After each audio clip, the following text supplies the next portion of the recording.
Bismillahirrahmanirrahim. Assalamualaikum warahmatullahi wabarakatuh. Waalaikumsalam warahmatullahi wabarakatuh. Ya teman-teman, sebelum kita masuk ke pembahasan inti dari apa yang akan kita bahas hari ini, saya harus men-spill beberapa buku. Saya jarang-jarang waktu kampus bawa buku banyak kayak gini, jarang-jarang, berat itu Pak. Tapi ini buat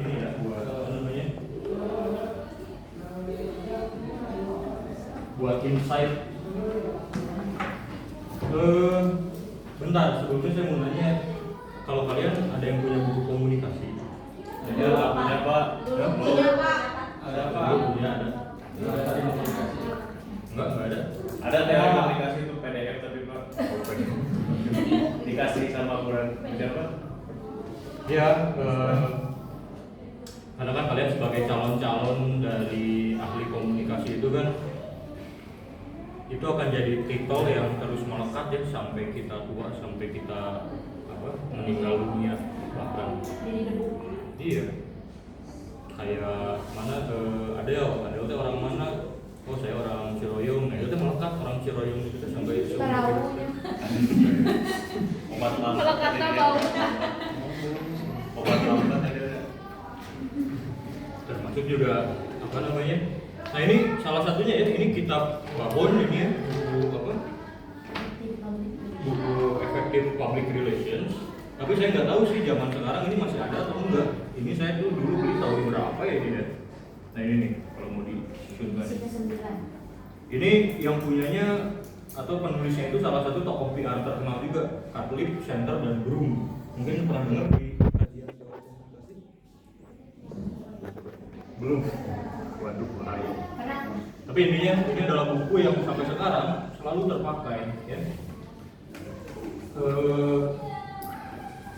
Karena kan ada yang nanya, Pak kalau kita materi masih banyak nggak akan ada habisnya. Dia sok bayangin, ini kan ilmu yang saya punya nih, dua buku ini Ya. emang bisa dijelasin 15 pertemuan? Nah. Nggak mungkin ya gitu. Jadi termasuk juga kan kita belajar implementasi dari strategi, kita tuh masih belum menyasar topik intinya. Karena saya nggak mau ada gap ya, dalam artian mending kita belajar awal-awalnya aja dulu gitu. Nanti yang ininya bisa menyusul lah sambil lah gitu ya. Tapi kurang lebih dari yang digambar di sini ada proses PR 4 langkah ya. Yang pertama mulai dari analisis situasi, yang kedua perencanaan dan program strategi, yang ketiga itu implementasi, dan yang keempat seberapa baik langkah yang telah dilakukan atau evaluasinya ya, evaluasi dari program PR. Nah ini tuh satu bab tersendiri di buku ini tuh. Jadi bayangin, jadi satu poin ini tuh satu bab. Jadi bayangkan berapa banyaknya ya yang harus kita bahas gitu. Jadi 4 poin ini tuh yang 4 bab berarti. Dan nah kalau mau dilihat mulai dari proses manajemen, tahap pertama identify the PR problem, tahap perencanaan. Jadi kalau di sini ya, dari halaman 319 sampai dengan halaman 437 untuk menjelaskan 4 item ini gitu. Tapi kita nggak akan ke situ sekarang. Yang kedua ini buku yang saya sukai, apalagi kalau kita sebagai konsultan PR itu, ini adalah buku untuk praktisi-praktisi humas. Makanya tadi saya suruh kalian memfotokopi halaman 131 itu tentang 134 lah ya, segitu ya. Itu adalah kompetensi humas berdasarkan standar pemerintah Republik Indonesia. Nanti dibaca-baca aja di rumah itu ya. Jadi standar kompetensi atau keahlian apa yang harus kalian punya sebagai calon-calon praktisi atau peranata humas. Itu ada aturannya. Dan itu sudah tertuang di peraturan pemerintah Republik Indonesia. Ini buku untuk orang-orang praktisi.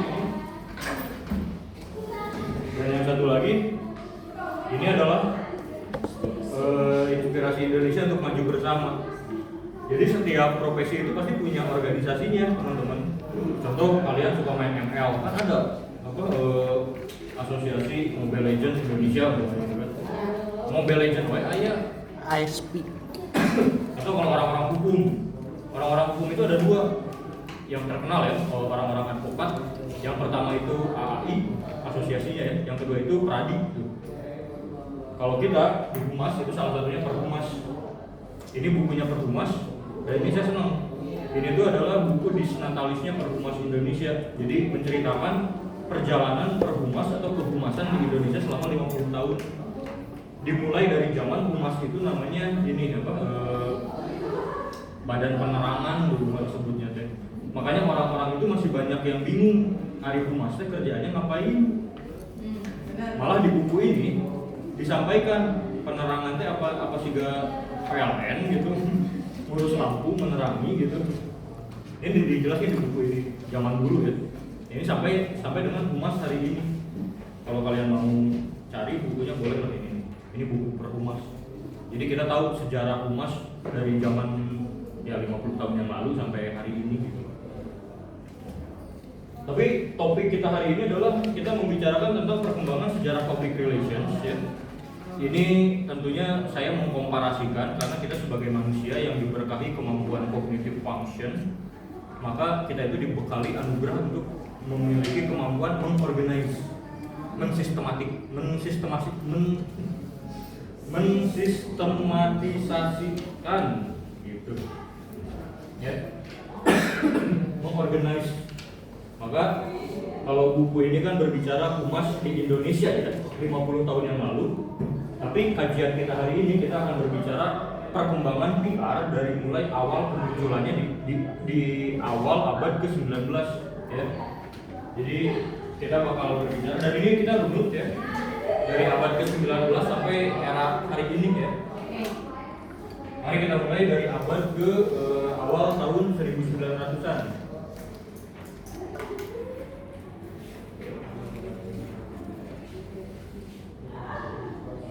Sejauh ini sih saya belum menemukan ya perkembangan public relations yang, karena saya juga ini menggunakan kemampuan dari GPT-01, GPT Premium.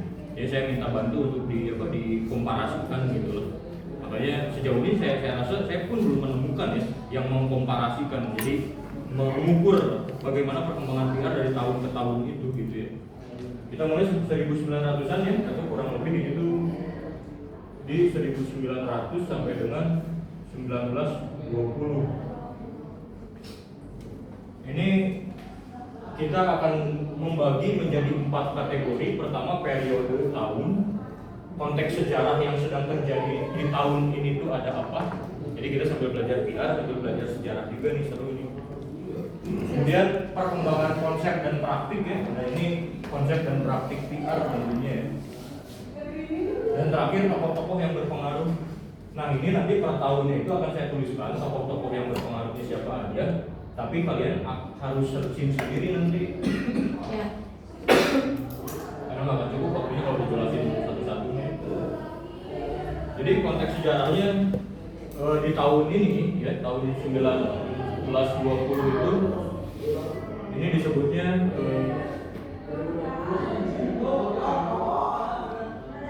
peralihan era industrialisasi.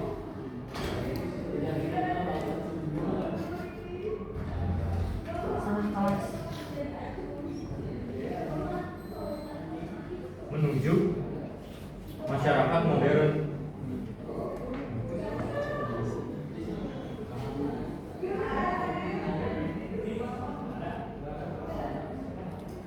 Jadi waktu ini ya, di tahun ini itu tahun 1900 sampai 1920. Di sini tuh zaman-zamannya surat kabar dulu. Kalian udah belajar ya di teori komunikasi mungkinnya dulu ya. Surat kabar dan majalah.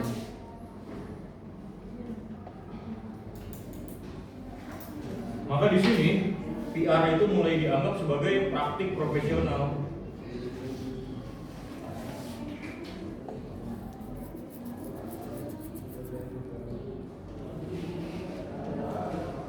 Dan di sini ada konsep yang namanya Declaration of Principle.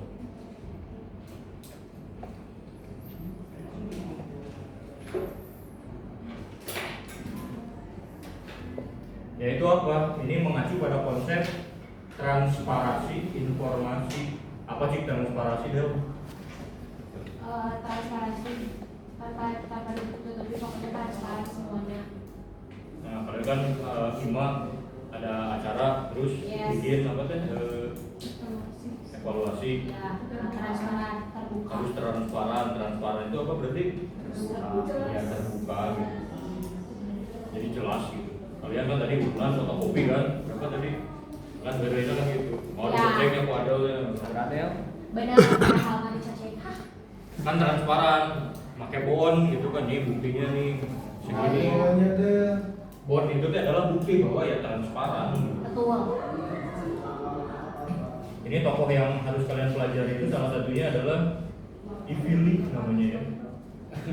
Ini disebut Bapak PR modern.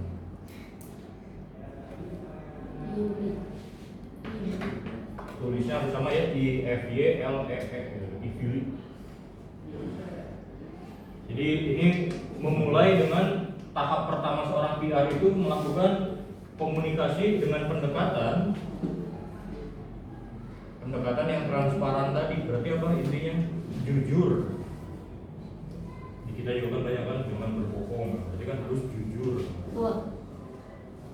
Jadi pendekatan yang jujur dalam berkomunikasi dengan, nah ini kata kuncinya, dengan media dan publik. Jadi harus transparan, nggak boleh yang ditutup-tutupi. Nah kemudian kita beralih ke tahun 1920 sampai dengan 1940-an. Belum merdeka. Iya, belum merdeka. Kita merdeka tahun berapa? 45. Nah, 45. Dulu di tahun segini tuh ini adalah eranya perang dunia ya. Ini singkat aja WW1 sampai 2. Jadi World War First dan World War yang kedua. Di mana komunikasi zaman ini ya, itu kan kalian belajar tuh dulu teori dasar komunikasi kayak teorinya Harold Laswell, ingat nggak? Ya. Apa? Enggak. Teorinya Harold Laswell apa? Teorinya kan. Siapa mengatakan apa? Oh, pernah ini sama papanya. Siapa mengatakan apa, terus melalui media apa, kepada siapa, dengan tujuan apa. Oh iya. Nah, Harold Laswell itu muncul di tahun-tahun segini. Oh. Karena zaman ini itu zaman perang dunia ke-1 ke-2, jadi komunikasi itu digunakan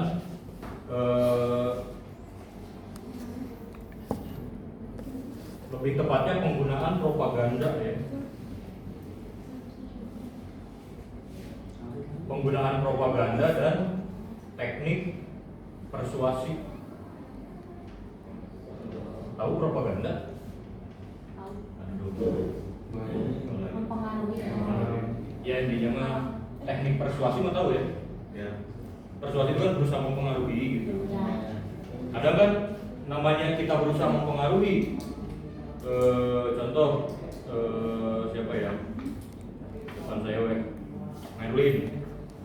Kita berusaha pengaruhi umpamanya. Saya mau jual apa? Spidol. Merlin, ih kamu ada cantik hari ini, cantik banget. Nih buat kamu harga hari ini spesial. Kalau beli di luar ini harganya 12.000. Sekarang saya jual kemarin 10.000 aja. Nah itu adalah teknik persuasi kan itu kan. Berusaha merayu, membujuk gitu kan. Atau mengiming-imingi. Tapi apakah propaganda itu selalu menjadi teknik komunikasi yang jujur? Enggak. Bisa jadi kan yang namanya merayu mah padahal selalu sebenarnya cantik banget kamu hari ini. Padahal mah gitu kan. Jadi intinya di tahun ini tuh komunikasi digunakan untuk propaganda ya dan teknik persuasi. Maka di sini saya selalu ngomongin sejarah gitu. PR itu mulai menggunakan teknik yang namanya psikologi massa.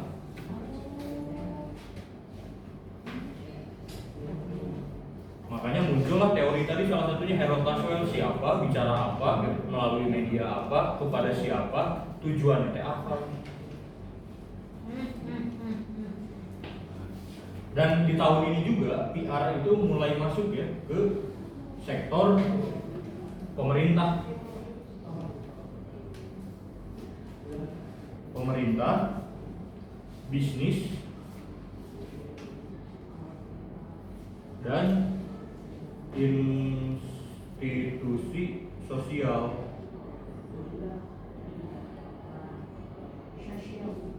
Nah, ini punya pendekatan dalam membentuk opini publik.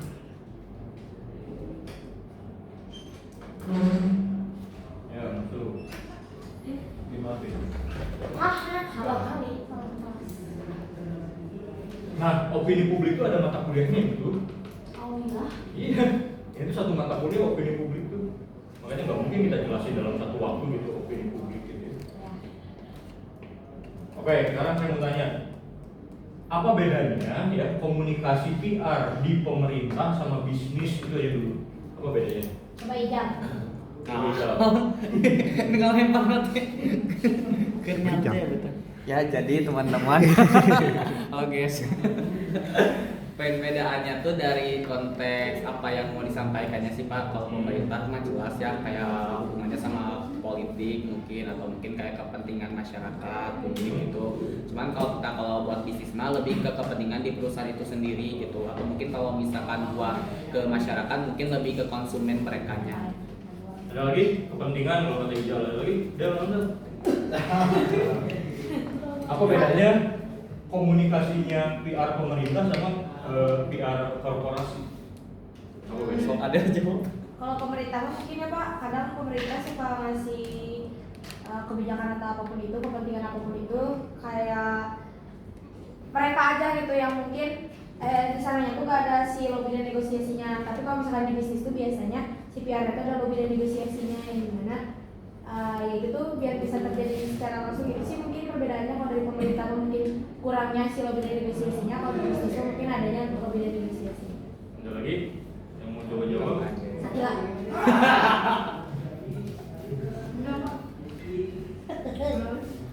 Masih belum mendekati ya.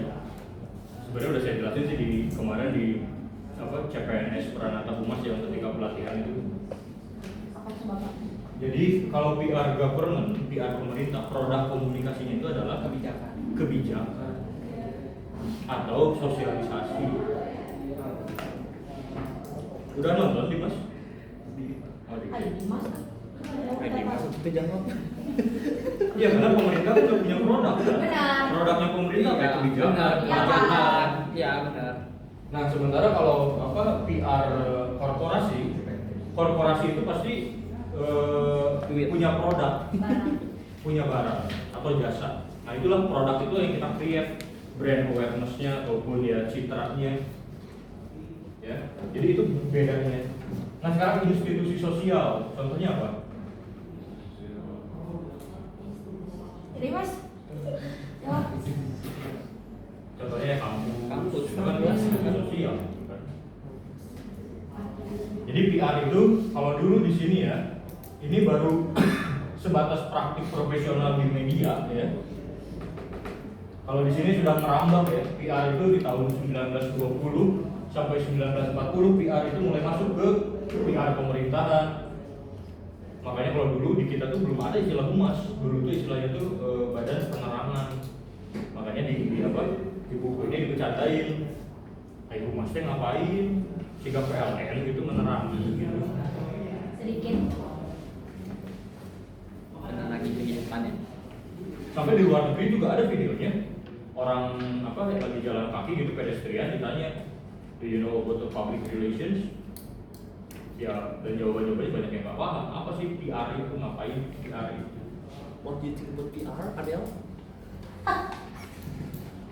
Nah, sekarang di tahun-tahun ini ya, ini kalau kalian telusuri lebih jauh ya di Philly ya, dengan pendekatan PR modern itu dengan komunikasi yang jujur ya di media atau publik, Nah itu kalian akan menemukan teori-teorinya. Jadi itu pencetus teori nantinya ya, Giffili gitu. Kan kemarin kalian belajar teori komunikasi, kan kita nggak ada mata kuliahnya teori ke-PR-an, nanti kan belajar sendiri kalau gitu ya, di apa kembangkan sendiri Giffili. Nah yang kedua ini namanya Edward L. Bernays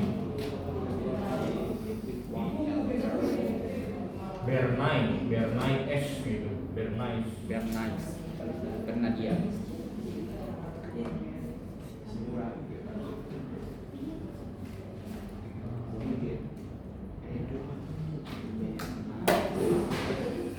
Di teori ini nanti kalian akan belajar bagaimana teori psikologi dan propaganda itu digunakan oleh PR untuk menjangkau audiensnya. Ini teorinya Edward L. Bernays, ya. Bernadia. Apa sih lagunya Bernadia tadi? Kiranya aku jadi pertama kau kabari. Oh maga. Ada tak masuk spektak. Indonesia Idol atau nanti pakai nanti.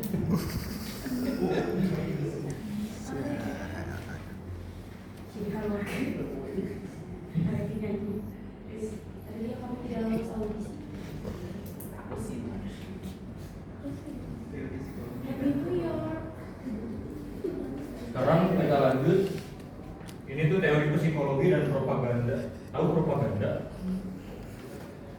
Kenapa? Oh ya, kenapa di zaman ini propaganda itu istilah yang sangat familiar, sangat famous di tahun 1920 di eranya Perang Dunia I dan II itu? Apa itu? Ada peperangan. Jadi banyak propaganda, banyak mempengaruhi sama ini, masuk ini. Ya bisa sih. Nah, kepentingan. Kepentingan mendukung perang. Iya Pak. Perang itu kan butuh didukung, entah itu sarana prasarananya, sumber daya manusianya, sumber daya teknologinya. Senjata api DDR. Nah, ataupun mempropaganda, contohnya saja Korea Selatan. Itu kan salah satu negara yang punya peraturan wajib militer. Tahu nggak kenapa? Karena ada Korea Utara. Papua. Ya benar Pak. Karena kan ini takut nanti Korea Utaranya nyerang. Disipasi. Karena kan beda pemahaman mereka. Nah, itu intinya karena Korea Selatan itu jumlah penduduknya juga sedikit. Maka yang mau jadi tentaranya juga dikhawatirkannya sedikit. Sementara kan masih punya eskalasi ya, masih ada benturan-benturan konflik dengan Korea Utara kan. Makanya kalau jadi orang Korea mah umur segini teh lulus kuliah gitu ya, sebelum kerja teh wamil dulu, wajib militer dulu. Pindah gitu ya. Sekarang juga ada di Indonesia, tahu nggak? Jadi komputer tuh. Komcat. Komponen cadangan. Jadi kalau TNI kita lagi berperang, kalau kehabisan pasukan, nah itu yang cadangan-cadangan. Nah itu kan butuh propaganda kan. Salah satunya propaganda itu dalam bentuk apa? Dalam bentuk nasionalisme. Propaganda itu. Jadi membangkitkan nasionalisme. Kalau sekarang kita lagi propagandanya apa di Indonesia, tahu nggak? Indonesia Emas 2045 atau Indonesia Dikjaya secara maritim, ya. Banyak lah. Atau kamus kita apa ya ininya, propaganda visi misinya. Coba Sakila Humas. Nah coba Sakila sebagai humas. apa? Sini benar Sakila. Propaganda ikom. Propaganda ikam. Menciptakan lulusan yang Terbaik. Unggul. apa tulisannya itu? Ikom satu ikom maju. Ya itu. Sambil nongkrong di lobi. Isi ulama kan jadi ini. Lulusan Nah, profesional. itu lulusan yang profesional dan berkarakter, Dan gitu-gitu. inovatif. Inovatif. Menuju masyarakat sejahtera di ASEAN tahun ASEAN 2030. Itu kan propaganda. Puncak. Itu meningkatkan semangat belajar, semangat ya berdedikasi apalah ya. Nah, setelah Perang Dunia ke-1 dan ke-2 ini selesai di tahun 1940 sampai dengan 1960-an, ya, kita sudah masuk ke era pasca, ya, setelah Perang Dunia, ya, Di mana di sini tuh mulai di tahun ini tuh ekonomi global tumbuh ya.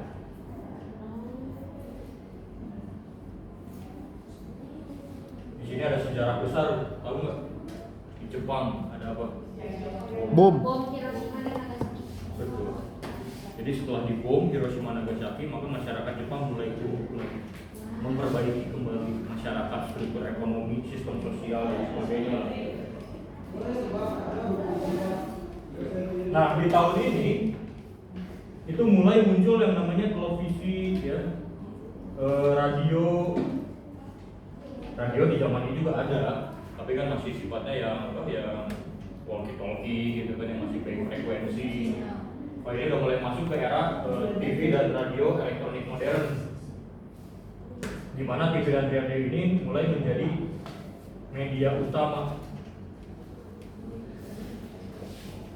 Media utama perusahaan multinasional berkembang.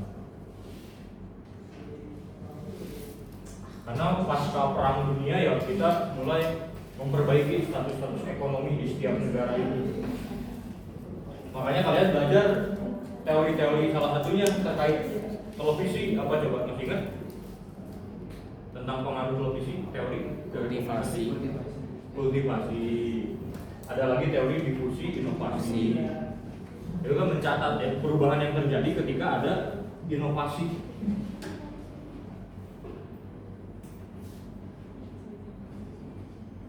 Masih ingat nggak kalian teori difusi inovasi? Masih ingat? Sedikit. Itu kan mencoba menangkap fenomena perbedaan masyarakat menyikapi inovasi gitu kan? Ya. Bener ya? Kan di sini apa, ada yang ingat nggak? Bakti. Ingat nggak Bang, difusi inovasi Bang? Difusi. Jadi ada orang itu yang early majority, ada yang late majority, ada yang awal early adopter, orang-orang yang pertama mengadopsi, dan ada yang telat gitu. Sampai hari ini masih ada nggak kayak gitu? Ada. Contohnya? Pakai kafe semuanya kan buat kayak gitu Pak. Menerima perkembangan itu. Dalam konteks ini sosial, contoh aja ya, Gojek sama Grab masih ribut nggak ojek online sama ojek pangkalan? Masih. Nah itu berarti kan masih ada pihak-pihak yang early adopter dan juga yang late majority, telat gitu, telat berinovasi. Kalian kira-kira kalau kalian termasuk yang early adopter atau telat ya? Stay Pak.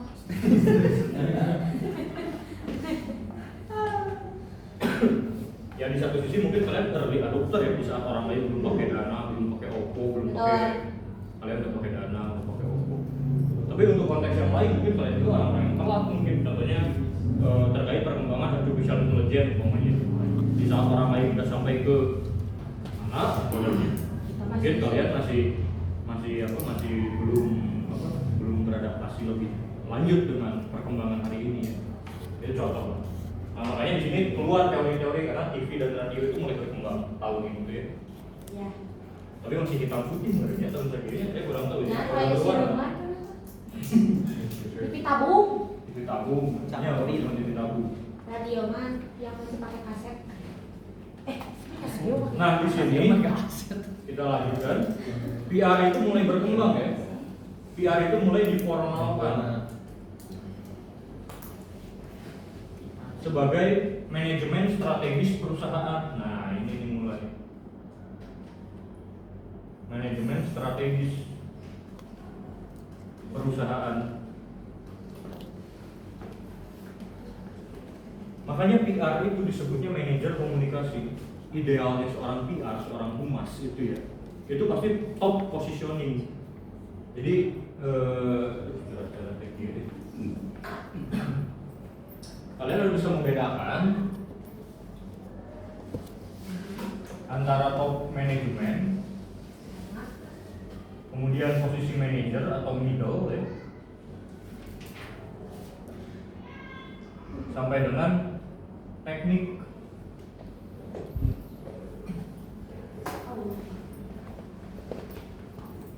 Mata kuliah ini tuh tidak menawarkan soft skill untuk menjadi teknisi.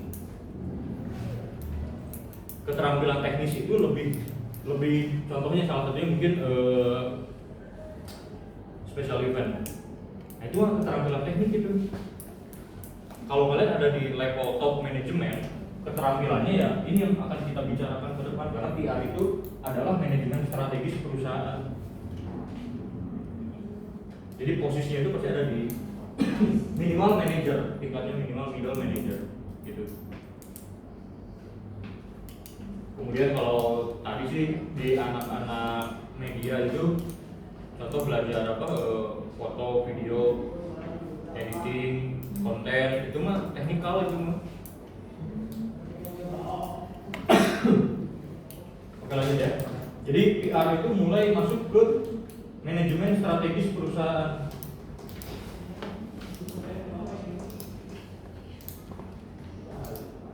Ini penekanannya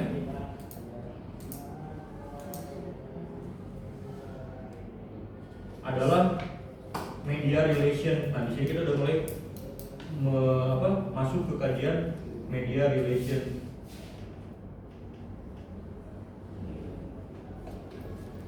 Ini juga media relation itu mata kuliah juga nih. Iya pernah dengar. Kan di pertemuan pertama saya udah obrol ya media relation. Iya. Jadi bagaimana kalian berhubungan dengan teman-teman jurnalis dan bagaimana teman-teman jurnalis itu berhubungan dengan kalian gitu. Contoh,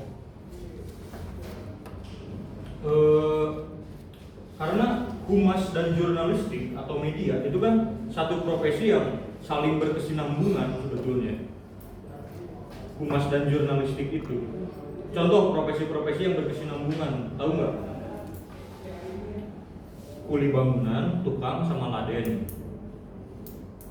Nomenklatur job desk-nya mah sama, tapi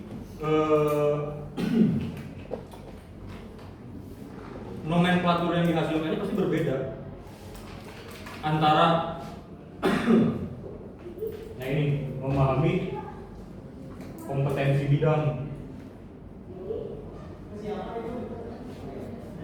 Apa bedanya kompetensi bidang antara tukang sama laden? Laden kan? Oh nggak tahu laden? Taunya Raden. Laden tuh Oh Irvi apa laden? Laden tuh kayak apa ya? Ya wakil lah kayak gitu. Asisten tukang, asisten kuli bangunan, laden. Oh bukan mandor. Beda lagi, mandor mah manajernya. Atasnya. Laden apa paling bawah berarti ada asistennya tukang. Askul yang mana? Askul. Asisten kuli beraskul. Aku kerjanya apa askul? Asisten kuli. Jadi kalau tukang itu harus bisa mulai dari bikin fondasi, bikin ceker ayam. Ya. Kemudian bikin kusen, ngaragaji. Oh iya. Salah ngaragaji. Benar Pak. Ada tekniknya ya? Iya. Saya pernah ngaragajinya, saya lurus teh, yang soalnya pasti. Alamun teh nyala ragajina. Dulu juga aku waktu tahun 2000 kemagangnya. Bikin kuda-kuda, bikin kaso-kaso, bikin reng. Apa reng? Dulu juga aku misahin yang itu pasir. Ayam. Nah, tamak kuli deh ya. Tamak kuli. Askul gitu. Askul. Askul kayak kalau bener. Kan kulit kelas bawah. Tembok, belum apa? Akrabik. Keramiknya ya ilmu kan? Iya. Nggak asal nempel, itu kan harus diukur dulu biar ini tuh. Iya, kamu pakai tali dulu biar lurus. Hafal ya Del? Tahu, kamu asisten kuli sekarang jadi mandor. Naik Beda. Adukan, bedanya adukan buat cor-coran sama adukan buat semester. Betul. Sama apa bedanya adukan buat semester sama adukan buat ngaji? Kayak ilmu atau beda? Ya. Temboknya pakai acih. Ngaci. Semester baru aci. master dulu, guru Aci. Guru Aci. Tuh kan, ada acian. Apa bedanya komposisi plesteran sama acian? Acian lebih halus, lebih Enggak, komposisi bahan materialnya. Semen. semen. Aci. Semester pakai batu. Semen air Batu pasti kerikil. aci. Kalau andalan pakai tangan. Ya pakai tanah, pakai kerikil. Oh, kalau aci pakai semen. Kalau aci mah semen aja. Semen aja sama air. Di sebelah. Cikan kayu cilok. Ya. Pakai tanah enggak? Pak, Pakai pak. batu. Batu split. Batu split. Ada semennya yang gimana? Naleti. Ada yang kecil-kecil yang warna putih. Yang kereta. Oh, kerikil. Kerikil-kerikilan gitu. Wow, baru tahu. Wah, Cenah, itu luar biasa. Iya. Cenah mandor. Kan ada mah tahu nyuruh doang. Aneh jadinya. Hari ini ilmunya ilmu pertukangan. Ilmu padi. SKB sarjana kuli bangunan. Tadi kan ditanya kerjanya apa asisten.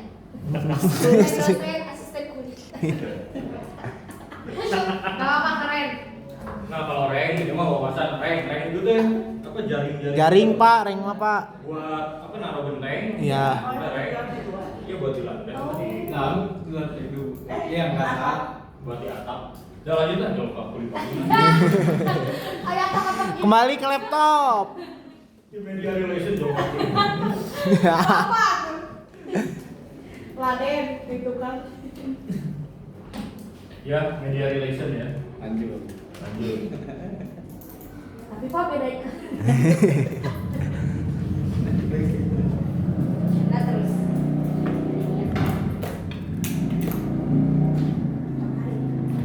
Di sini tokohnya Arthur W. Page atau W. Page. Si Arthur. segar kuno. Kamari karek kenapa? Ini juga mempopulerkan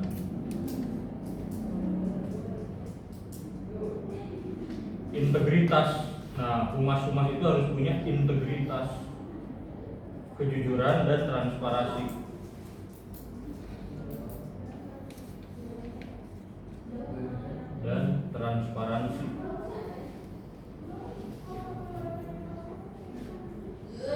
Tapi ini tuh untuk konteksnya PR korporat ya sekarang.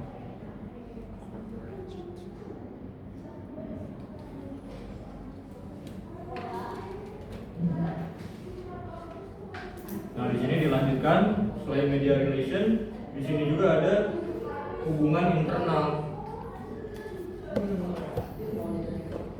Kemudian mulai merambah ke pembentukan citra.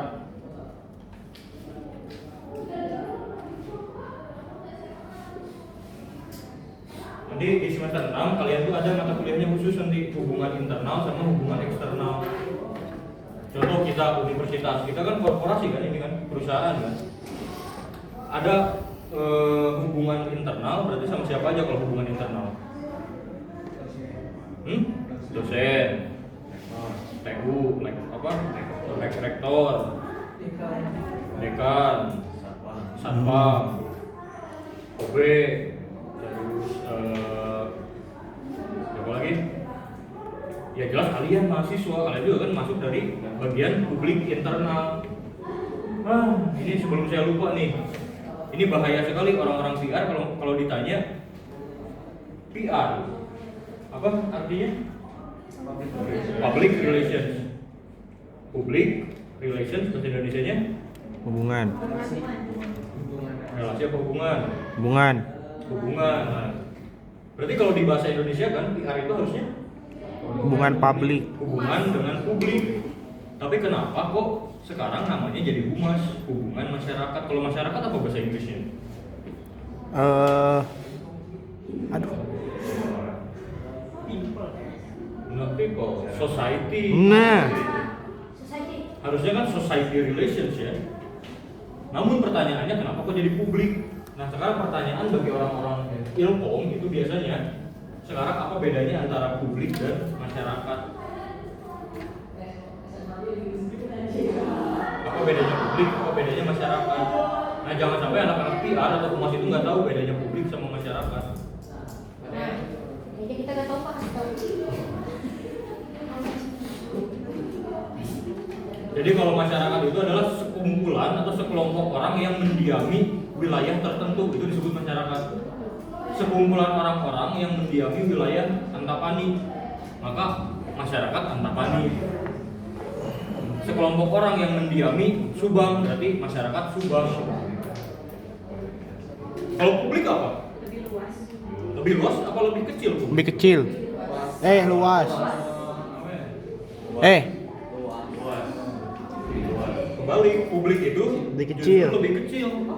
Kalau publik itu, ya sekarang kalian disebutnya publik internal universitas atau masyarakat internal universitas? Kalian nih mahasiswa. Masa disebut mahasiswa adalah masyarakat internal? Kan disebutnya mahasiswa adalah publik internal gitu. Karyawan perusahaan. Masa disebut masyarakat perusahaan? Makanya disebutnya publik internal perusahaan gitu. Jadi hubungan internal ini kalian belajar nanti di semester depan ya, tentang hubungan dengan karyawan, employee relations, management relations dan sebagainya. Sampai dengan nanti tahapan-tahapan pembentukan citra. Ini biasanya ada di mata kuliah opini publik biasanya tentang citra itu, tapi ya itulah kita gap juga di situ. Oke lanjut ya. Ke tahun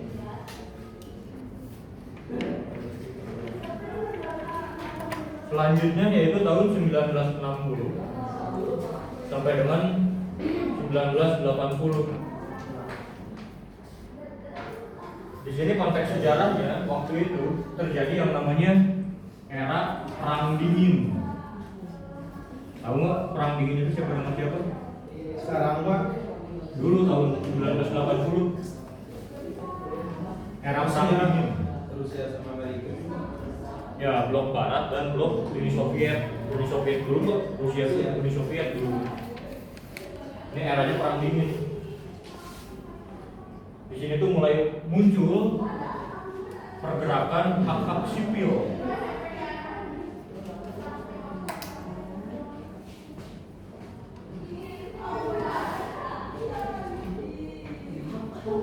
Kemudian di sini televisi udah berwarna.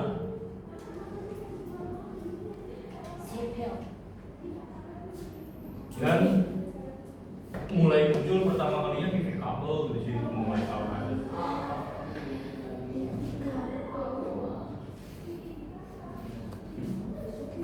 Kemudian apa yang berubah dari PR? Apa yang berkembang di PR di tahun 1960 sampai dengan 1980 ini? Jadi PR itu mulai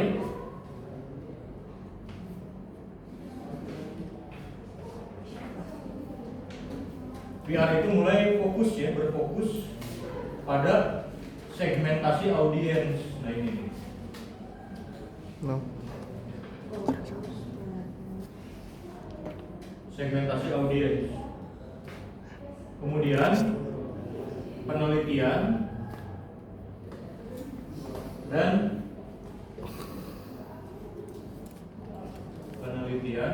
analisis publik.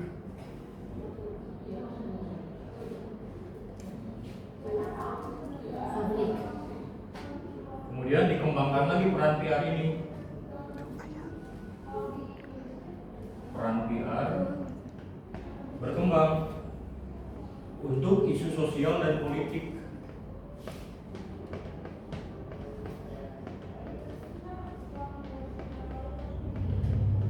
Karena PR itu harus memahami ya kebijakan-kebijakan kayak sekarang kan yang dulu mah Kominfo sekarang jadi apa?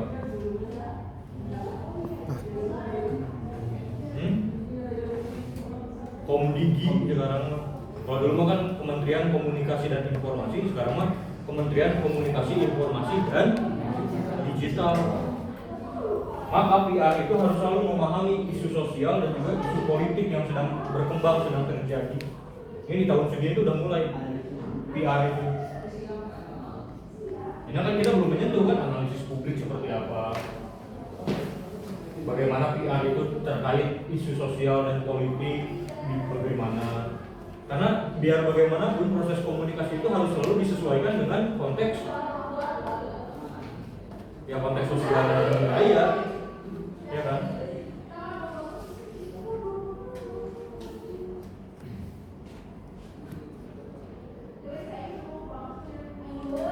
Nah, kemudian di sini mulai lahir asosiasi profesional PR, atau kalau di internasional ada IPRA ya, International Public Relation Association, asosiasi PR profesional. Jadi ada lahirnya mulai tahun 1980 itu asosiasi PR profesional. Di sini kalau kalian mau pelajari tokohnya adalah Harold Burson.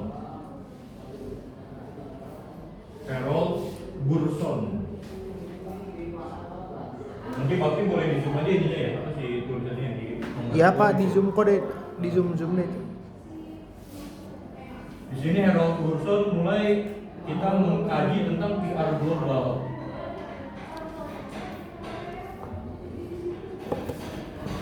PR global dan konsultasi strategis.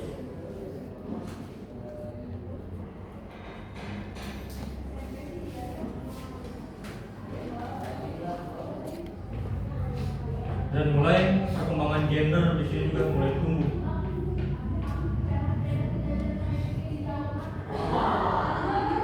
Atau peran perempuan dalam public relations.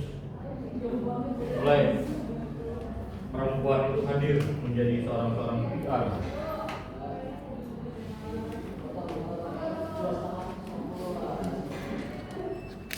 Aduh, kita baru sampai tahun 19 nih. Ya Pak. Abad 20 baru masuk. Gak apa-apa, jadi biar tahun. Sekarang 1980 sampai dengan tahun 2000-an. Nah, ini kita mulai masuk era globalisasi. Tahu nggak kenapa kita masuk era globalisasi? Karena apa?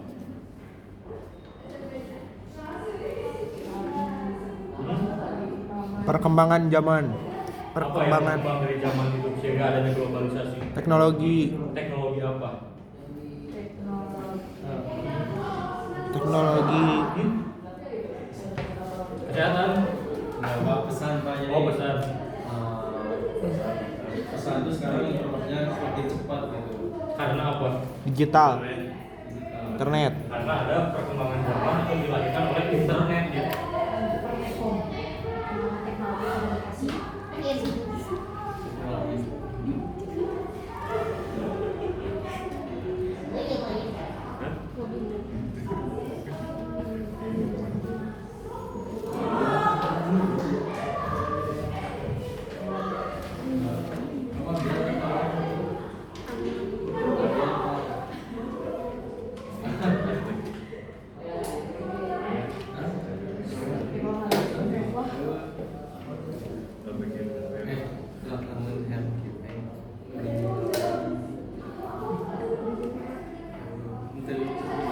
Generasi media mulai lagi TV kabel, mulai lebih canggih lagi sampai dengan media massa atau media digital ya, pertama-pertamanya itu. Ikut tiruan lah ini.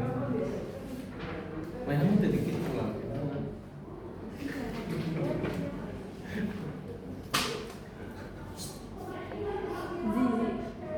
Waduh. Nah, di sini PR itu mulai berintegrasi teman-teman. Nah, kalian kan belajar ya, mata kuliahnya sekarang ada kan IMC, Integrated Marketing Komunikasi. Jadi di awal tahun 1980 sampai 2000-an inilah PR itu mulai berkembang atau mulai bermain dengan marketing komunikasi, markom. Itu sih Ben. Kemudian di sini nanti kita berbicara juga mulai Iya bisa. crisis management. Kemudian komunikasi lintas budaya.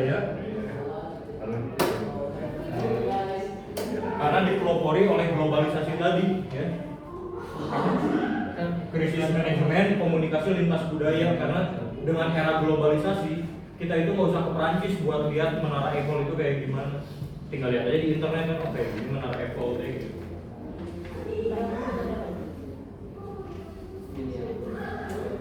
Di sini mulai ya penggunaan PR itu menggunakan email, ya.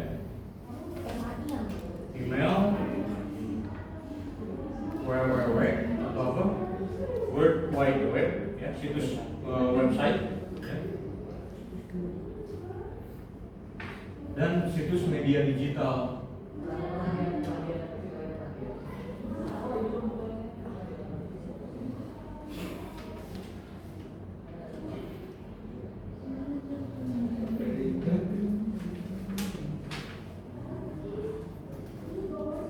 Di sini tokohnya namanya adalah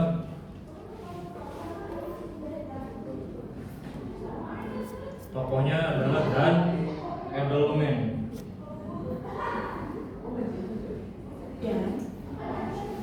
Ini yang mempelopori tentang PR global.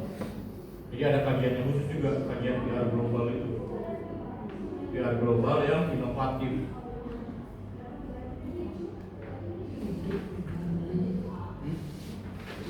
Dan di sini ada juga, nah ini tokoh yang terkenal teman-teman, ini wajib nih, James Grunig namanya. Grunig. Grunig. Iya, Pak. Dan Todd Hahn. Nah ini ya, ini saya ringkarin. Ini penting banget untuk dipelajari nih, James Grunig dan Todd Hahn. Grunig, pakai G. Grunig. Pak ini, Todd Hahn. Pak, 5% nih. Oh ya, udah beresin juga. Ini mulai kajian itu tentang model teori PR ya.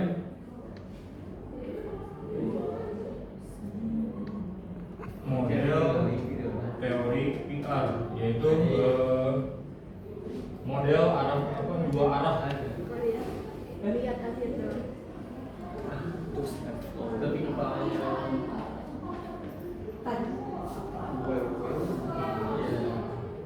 Kemudian kita percepat karena baterai HP-nya katanya udah 5% lagi. Tahun 2000 ya. Ke tahun 2000 sampai dengan 2010-an.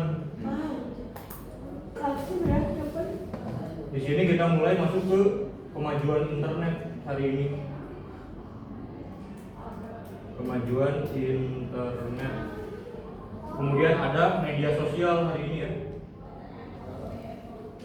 Ini baru mau masuk ke yang pentingnya nih. Media sosial, kemudian smartphone,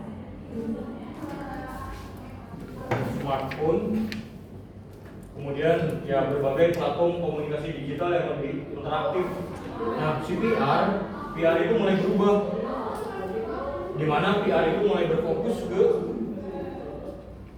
engagement online.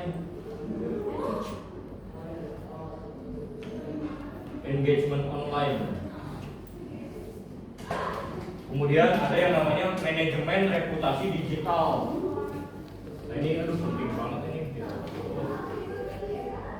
Manajemen reputasi digital. Dulu nggak ada, zaman dulu PR ngomongin reputasi digital, sekarang tuh ada. Dan ini ada tekniknya juga, reputasi digital itu harus bagaimana, seperti apa. Wow. Kemudian ada CSR. Ada mata kuliahnya kan? Ada. Corporate Social Responsibility. Responsif. Nggak tahu belajar apa. Kemudian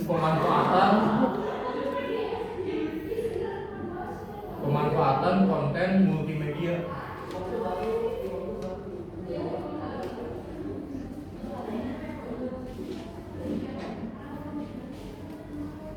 Kemudian pengukuran